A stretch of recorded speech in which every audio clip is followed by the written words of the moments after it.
So, reasons. This should be the last one. Right? In-law turning into the outlaw.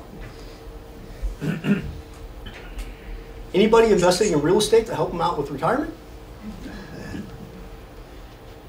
If you're paying your child, are they in a lower income tax bracket than you? And you're avoiding probate and increasing wealth. We had fun at another seminar. We tried to think of reasons. We came up with 35 reasons in 4 minutes of why you use an entity to keep family money together. So if all the family money is in an entity or multiple entities, can you get better deals from the banks? Absolutely. You have a larger capital pool to pull from, so you can buy larger projects. Can you have retirement planning in that entity? Yes. But you have to do one thing. What's that? Rents. Earned or unearned income? Unearned, which means you cannot count any of that revenue towards retirement. So you have to do what? Pay yourself a W-2.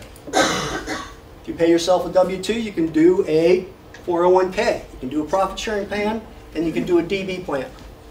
With the right ages, you can put hundreds of thousands of dollars away for retirement and not pay any income tax on that money today. But you have to have earned income. Yes? So are you saying if you write yourself a W-2, you can create a solo 401k? You could, but I wouldn't recommend it. Got it. And the reason being a solo 401k, a SEP IRA, and IRA are not covered under ERISA, which means it's not creditor protected unless you file for BK. Now, with all that being said, you have to judge the risks. We have a lot of clients that want to pull some of the money out, put it in a self-directed IRA to purchase real estate. But it's a way to be able to transfer money outside of an unprotected vehicle into a protected vehicle. Okay? But then 401k, if you can hold the real estate and 401k is protected versus IRA. Correct, because 401k is under ERISA. 403b, ESOPs, and a few other things are all under ERISA. You specifically said W-2 income. Can it also be 1099? You could, but they're looking at why you're paying a 1099 from your own company. Is that reasonable compensation for the work you're doing? So typically we use a W-2, just it's easier than a 1099. Yes? Does that trigger employment and SSI taxes? Absolutely does. And how much is that total? 15 and a half. Anybody here paying more than 15 and a half in income tax? Yes. So I will trade any day not paying income tax to pay the 15.5%. Because typically between the state of California and the IRS, you're at 28 to 35% at the drop of a hat. So to save 35 to pay 15, I'll take that delta any day. And that's why the IRS is looking at reasonable compensation, because people that have corporations that are taxed as a sub S want to do what? Avoid payroll taxes. They want to save the 15.5%. So they're pulling it out as profits. It gets really ugly if you're not paying yourself reasonable compensation. And that's what the service is looking for. We also have other people that their job description probably would generate maybe $100,000, but they're paying themselves $250,000. That happens to be the magic number for getting the maximum money into a defined benefit plan, which is the old pension plan. So the IRS is looking at both ways.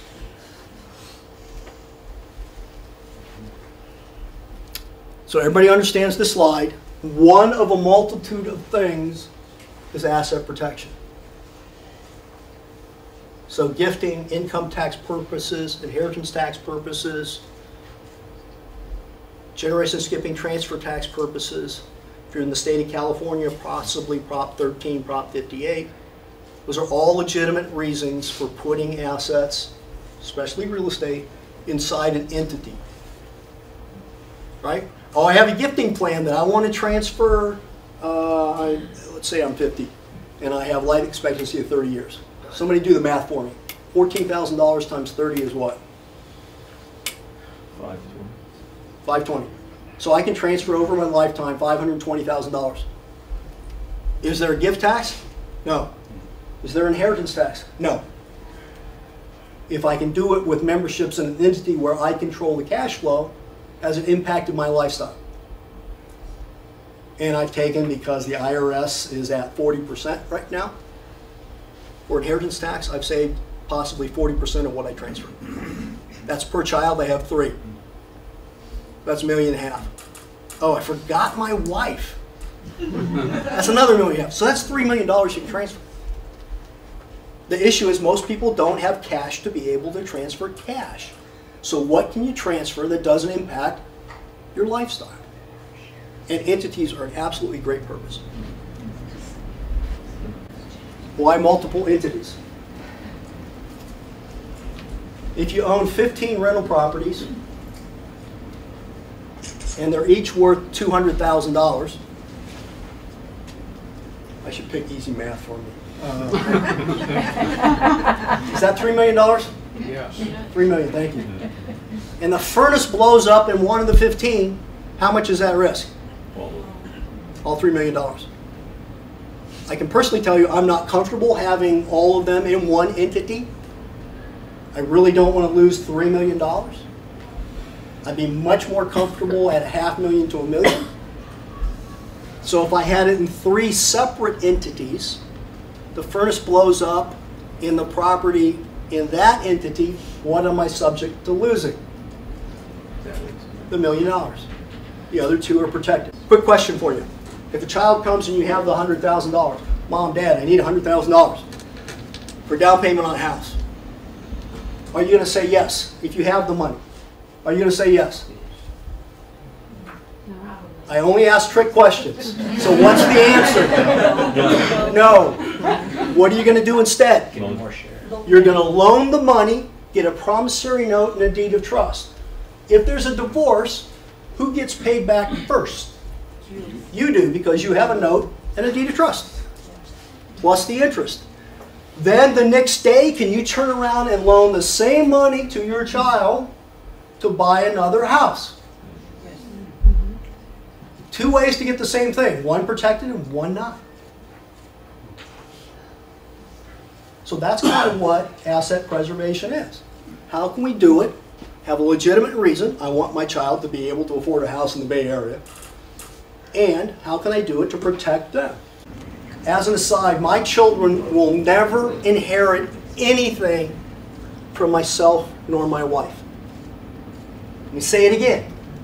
My children will never inherit anything from myself or my wife. Why is that? You already transferred it? No, not. You don't own it. Privacy. If you don't own it, hence my children don't own it, it can't be taken away from them. A lifetime trust for my children that rolls out of my revocable living trust when both my wife and I are gone.